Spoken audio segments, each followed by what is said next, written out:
I was being manipulated and they're not following through with their original Manipulated agreement. by whom? She broke these laws. She being whom? They're, Ma'am, I'm gonna have to stop you because I'm not clear what you're talking. well, I think that there's a I'm as lost as you are with this, Judge. Ms. Malik has called my office and left over 120 voicemails. She's made threats against my bar license. She's made threats against my family. She's made threats against my office staff. why am I? Ma'am, you have interrupted me numerous times. I'm sorry. That needs to stop. Could you please a little courtesy where this is concerned, please? You've not granted me any courtesy in terms of your talking. Why should I grant you any? I feel swindled. All right, let me just say, this has to be one of the most chaotic court hearings I've seen in a long time. From the moment this woman walks into Judge Simpson's courtroom, you can tell it's going to be a wild ride. She storms in with this over-the-top attitude like she's running the show, and immediately starts talking over everyone, including the judge.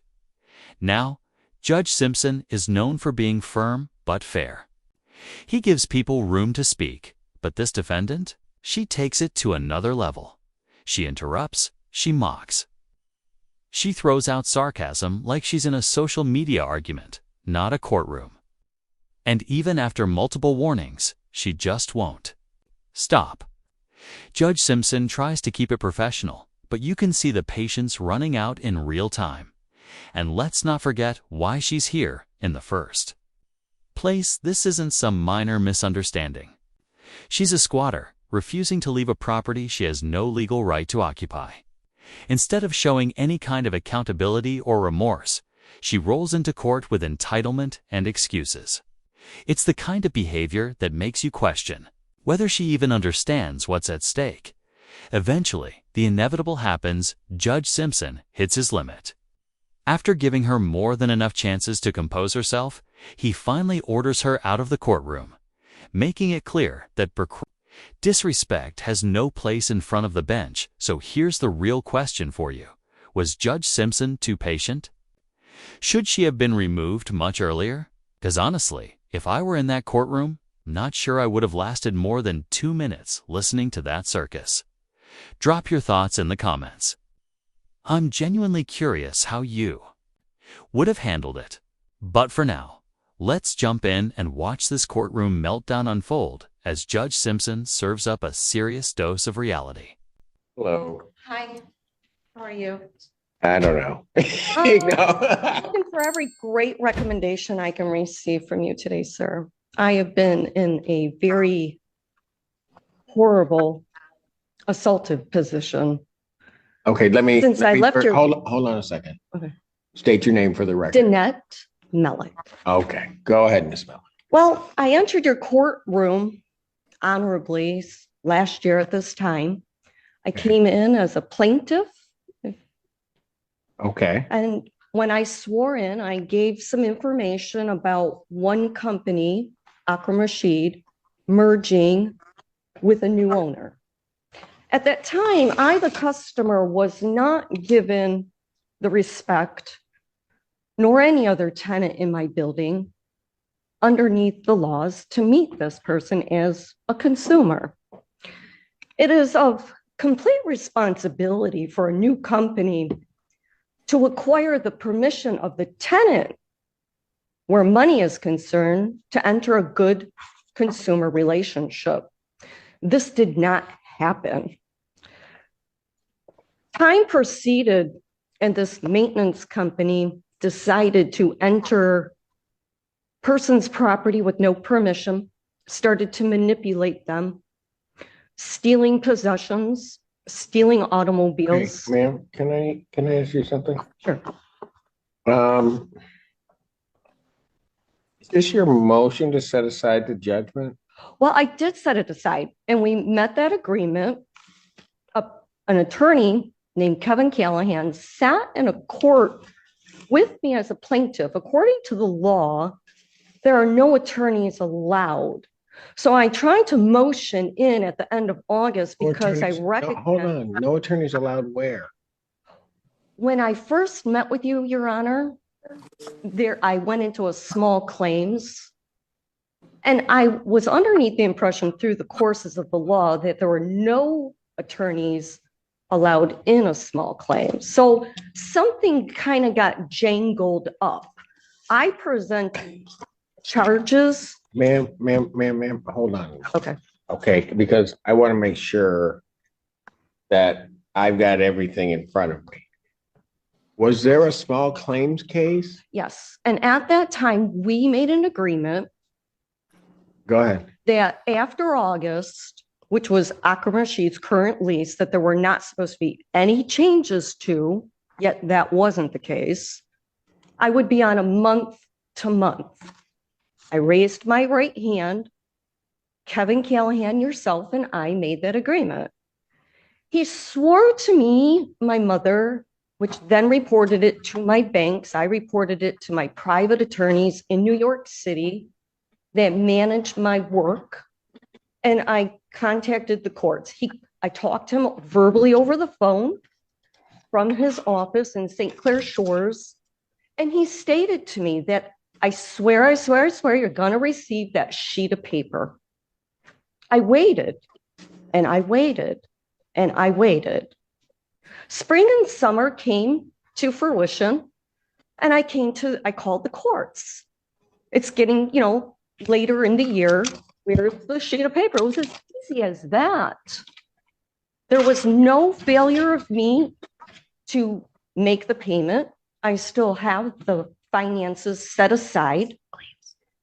I feel like they are trying to retaliate against me because I've continued to make reports. So let me get this straight. You're not paying rent. Living in someone's home on a month-to-month lease like it's a free Netflix trial, and now you're claiming retaliation? I'm seriously trying to wrap my head around that logic. Because, wow, it's not adding up. This woman came into the courtroom with the energy of someone who thinks volume equals authority. She's jittery, combative, and absolutely convinced she's running the show, like the judge is just a background actor in her personal drama. Honestly, some people hit adulthood without ever upgrading past toddler-level reasoning. And this is a perfect example. And real talk, shout out to the poor lawyer in the corner, who looks like he's silently questioning every career choice that's brought him here.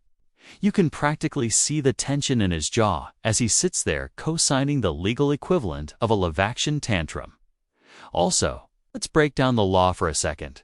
Retaliation protections exist for tenants who take illegally. Protected action, like reporting unsafe conditions or exercising tenant rights. But when you're just a disruptive tenant on a rolling lease who hasn't paid rent in months, that's not retaliation. That's consequences. Now for a little fun, drop in the comments what kind of dog you think she is. I'm somewhere between a high-strung Jack Russell and a show poodle with Wi-Fi and a superiority complex.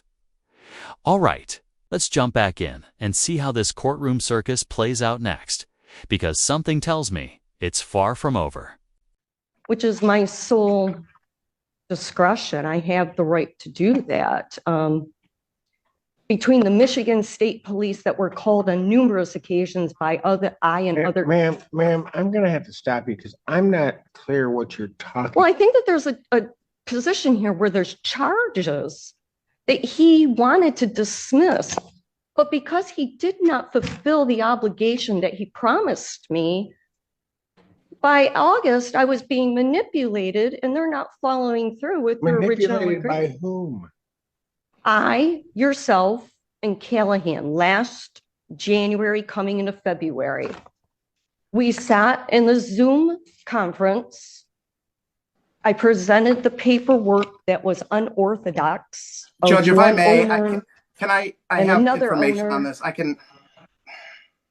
And this change of ownership will not affect your lease agreement. She put unless otherwise indicated in your current signed lease. Well, unless otherwise means I can't do what I'm claiming I'm going to do. She broke these laws. She being whom? EJ Elizabeth Jefferson, who claimed to be a property manager that no one had ever met. There is no legible address. The Attorney General states that she's not a registered or licensed person. The federal Ma'am, offices ma'am. told me not to be in business with them. Ma'am. Yep. I'm going to tell you right now, you've lost me. Well, from the very beginning, I presented, the first time I came in to see you, I presented both pieces of paper. Ma'am, stop for a moment. Okay, I had them pull a small claims case involving yourself against Bell Management. yeah, they did things That that were was- illegal, fair housing. Ma'am, that was over a year ago. I would like to say I absolutely remember that, Yeah, but I don't. I'm in dismay myself, sir, because I made that agreement with you. I clearly don't allow a judge or myself to be taken advantage of by an attorney's office. Well, I Yeah, don't know that I've been taken advantage of. I believe I have been. Okay. I would that's not fine. enter your courts to present this witness information as very Ma'am, imperative. stop for one Okay. moment. Let me hear, I've heard from you for a while. Let me hear from the other side. Okay. Mr. Callahan. Thank you, Judge. Kevin Callahan, P78273, representing Bell Asset Management.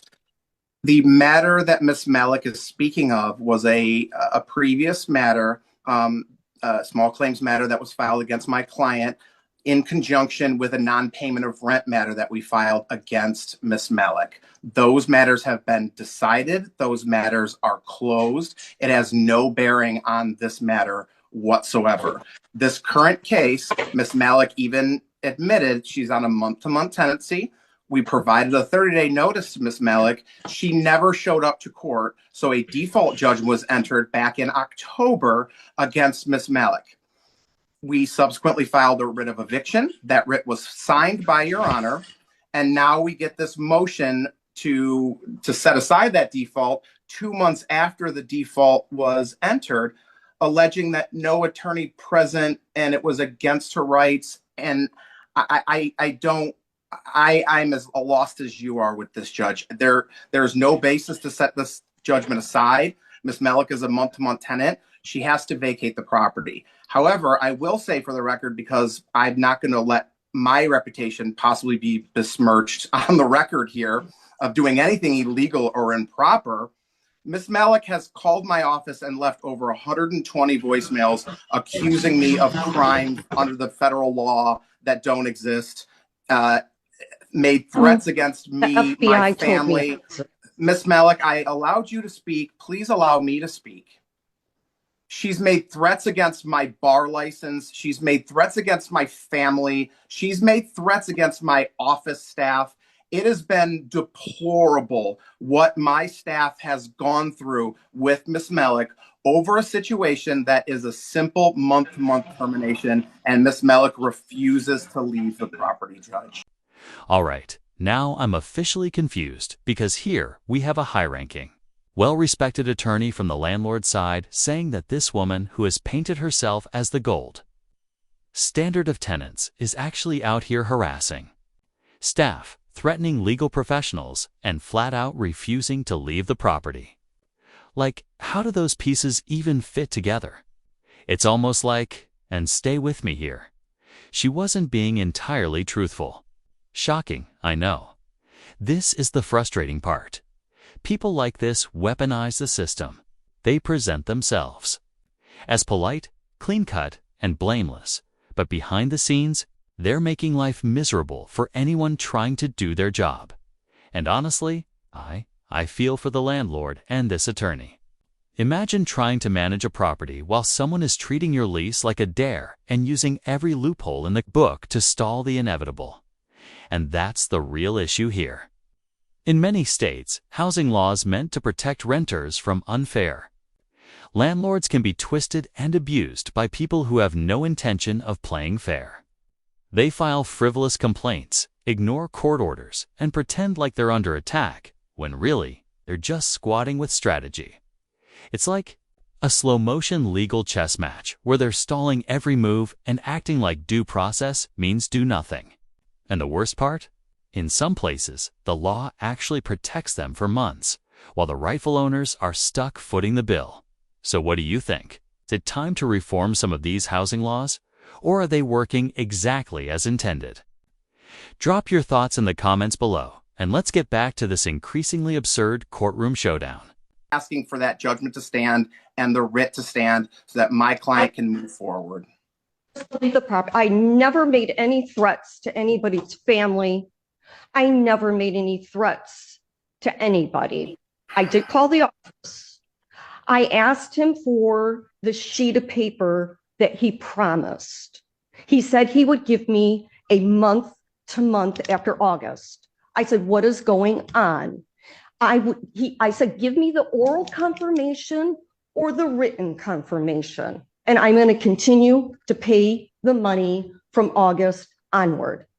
I asked your court, I said, may I please have the sheet of paper? Ma'am. I did not threaten anybody. Okay, fine. I don't know anything about that. And I'm not. if he made an I am- agreement about a month to ma'am, month, ma'am, why am I? Ma'am, you have interrupted me numerous times. I'm sorry. That needs to stop. I did not threaten anybody. Okay, Okay. fine. Always Just two sides to horribly a story. Rude. But the reality here is you're before the court challenging, you're asking me to set aside a judgment to stay the writ. She then told me, she flip-flopped with me 3 times. She put another sheet of paper underneath my door, asking me, E.J. Jefferson. She Ma'am, asked has me if I nothing- abandoned my Ma'am, unit. ma'am. Then she tried to take the money out Ma'am, 3 okay, times ma'am, in I'm gonna, September you know and what I'm gonna do, October. ma'am? Here's what I'm gonna do. But there was no order. Ma'am, I'm She- gonna pass She the matter. asked me to move Quit out. interrupting me. Yeah, she's still Quit trying to take the money. interrupting me. That's warning 2. On the 3rd one, I act.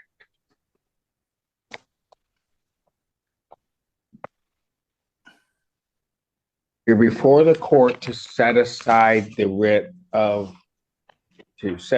judgment and the writ. Yes. So that the record is clear, the judgment was entered for failure to appear at 2 hearings.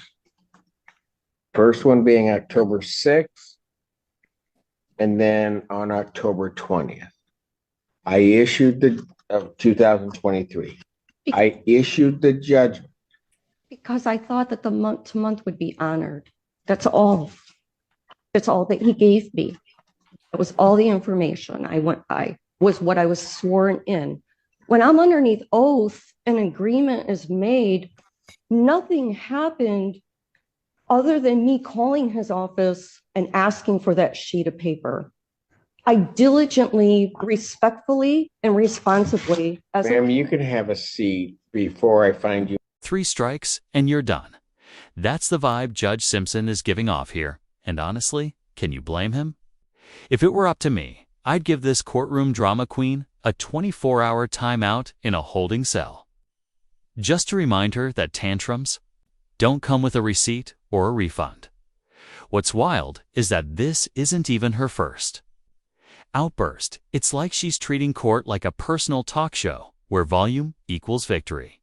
But Judge Simpson, he's not playing that game. His patience has limits, and she's sprinting toward them now. Before we jump back into the chaos, I want to hear from you. What do you think of Judge Simpson's approach so far? Is he being too patient or playing it just right? And if you're enjoying this courtroom roller coaster with me, go ahead and hit that like button and subscribe. It helps more than you know. And I genuinely appreciate every one of you tuning in. All right, let's get back to it and see how this all unfolds. Because something tells me this Karen isn't done causing waves. Or recalls the case Bell Asset Management versus Melee. Let me, before anybody else says anything, because this is going way far afield. The only issue before me is the order that I issued in October, which was the judgment, and then the writ of eviction. Well, I failed the October. I don't know how. I got confused. I'm not accustomed to the courts.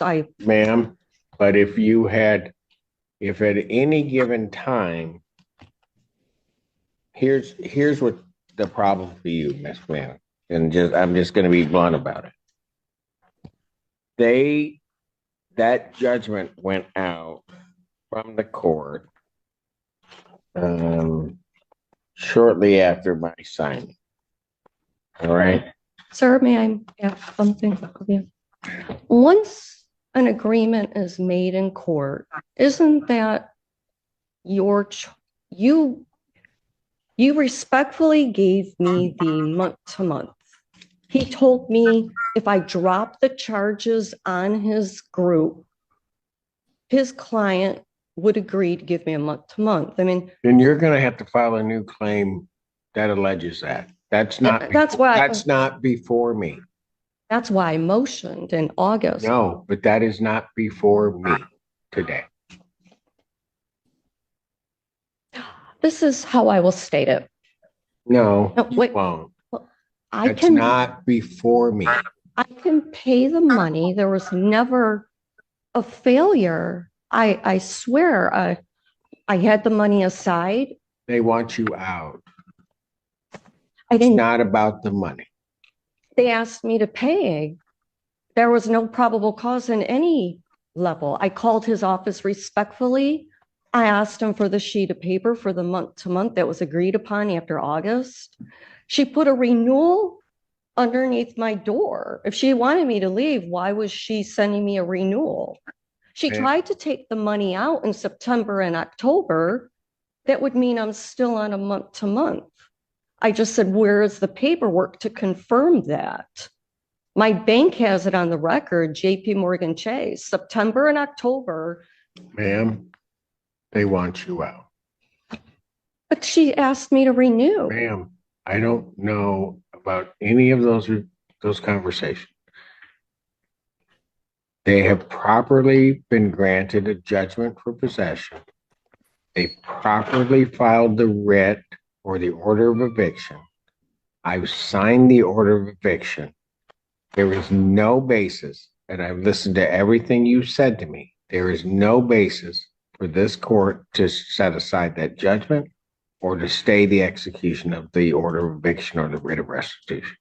There's no legal basis for me. I can't pay the money that was agreed They upon. don't want the money. This even though she tried to take it out in September and October. This is a termination of tenancy case. I don't know anything that they've done regarding taking it out. This is They did. termination. They tried to take the money out. Okay, ma'am, that's fine. I don't know that. But even if that were true, the judgment in this case. I have not done anything though, Your Honor. I mean, this is against the law. No, what would be against the law is me to grant your relief you're requesting. At some point, you just have to ask, how many times does a judge need to say the same thing before it finally clicks? This isn't a customer service call, and Judge Simpson isn't here to offer a crash course in eviction law to someone who clearly thinks yelling louder equals having rights. Let's be clear, the landlord wants her out. The court has issued a legal order. Case closed, right? Out in her mind. She's still sitting there, talking in circles, trying to claim squatters' rights like it's a punch card at a coffee shop. And suddenly, after raising her voice, making threats, and turning the courtroom into a personal drama set, now she wants to talk about paying rent. That's not how this works. This isn't a game where you get to break all the abuse and then ask for a reset once you've caused enough. Chaos. You can't threaten everyone in the room, then try to fix it with a payment plan and a smile. It's like setting the house on fire and then offering to water the plants. It's too little, way too late. And side note, if microphones had legal rights, I swear the courtroom audio system would be filing its own restraining order after the volume she brought in today. The judge's patience is clearly hanging by a thread, and frankly, he's been more professional than most of us would be in his shoes. So what do you think? Should she be held in contempt, or was Judge Simpson too forgiving here? Let me know in the comments, and get ready, because this hearing only gets wilder from here. Upon properly getting that judgment, they properly requested an order of eviction. I issued the order of eviction. that order of eviction, the judgment, because you have not provided a basis that will stand. Your motion. I did nothing after August other than oblige where a month to month was concerned. That was the agreement. I did not refuse payment. There was no probable cause. She put a renewal underneath my door. I says, well, where's the sheet of paper if you're trying to renew? And then she's flip-flopping back and forth with me. Well, I'm like, okay, I thought I was supposed to be on a month to month. That's all it was. She lied to me. And then she lied to me again. And then she tried to take the money out 3 times. So it got me confused. I'm like, well, then am I on a month to month? The bank has that on record. So I came in thinking that if I spoke the truth, because I was sworn in last year and it was agreed upon that I'd be on a month to month after August. That was it. It was as simple as that. I contacted your courts on numerous occasions prior to the end of August. Ma'am, maybe you don't understand. I just issued my ruling. Your motion is denied. What I will indicate is that the escrow will be held for 15 days and then it will be released back to the defendant. I will not pay the escrow over to the plaintiff. It will be released back to the defendant in this case. Thank you. So what is the Thank you, time Judge. frame? May I have till the end of January, sir? Ma'am, you're operating on borrowed time. I signed the writ I cannot just, December 3rd. I signed the writ December 3rd. to have a moving truck in, please, sir. I mean, it is the dead of winter. I have no problem moving out. I've been looking for another place because I don't trust the people. First, they're making an agreement with me and then they're flip-flopping. Could you please, a little courtesy where this is concerned, please? You've not granted me any courtesy in terms of your talking. Why should I grant you any? But despite that, the writ will not execute prior to January 16th. So I will give you that grace of 10 days, and if I hear anything else, I may take that. So I have to be out of this place by January 16th? They cannot execute the writ prior to that date. Okay, Because otherwise they could do it tomorrow. right. I am giving that 10-day, I'm giving you that period. I'm not giving you to the end of the month. I'm giving you that period. That's as far as I'm going. I'm done. I don't know what I did, and I feel swindled.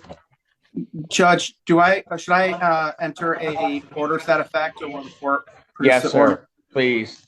Okay, thank you. I will Prepare an email. order under the 7-day rule, please. I'll do that. Thank Thank you, you. Judge. Have a great day. You do the same, but too late. The escrow itself, when does that get repaid to me? You need to listen to what I just told you. 15 days, I will release the escrow back. May I enter a bank account number or an No. address to you? No, I have to give you a different address because if I'm not going to be living here, ma'am, you can give it to the clerk's office any day. I'm done. You need to leave my. Some people just go through life without ever being told no, and honestly, you can spot them a mile away. This woman walked into Judge Simpson's courtroom with decades of unchecked entitlement. And the second she realized that I don't. Like this isn't a legal defense, the meltdown began. What's wild is how quickly defiance turns into desperation when the law starts to close in. It's threatening people to keep a property you've already lost through due process. That's not bravery. That's like waving around an empty gift bag and pretending there's something valuable inside. Everyone can see it's hollow. And frankly, the only thing she's convincing anyone of is how little she respects the system. But here's where it gets interesting. Judge Simpson, as always, kept it measured and professional. He didn't raise his voice, didn't take the bait, and still managed to shut things down with authority. You can tell he's seen it all before, This wasn't his first rodeo. And even though many of us probably would have snapped back 10 minutes in, he kept his cool and stuck to the law. So what do you think? Was Judge Simpson too patient? Should he have been stricter, or did he handle it just right? Drop your thoughts in the comments below. I'd love to hear how you would have handled it if you were behind the bench, and if you enjoy watching courtroom chaos unfold in real time. Don't forget to like this video and subscribe to the channel. We've got more moments like this coming your way every single week. Thanks so much for watching, and as always, take care, stay smart, and stay out of trouble.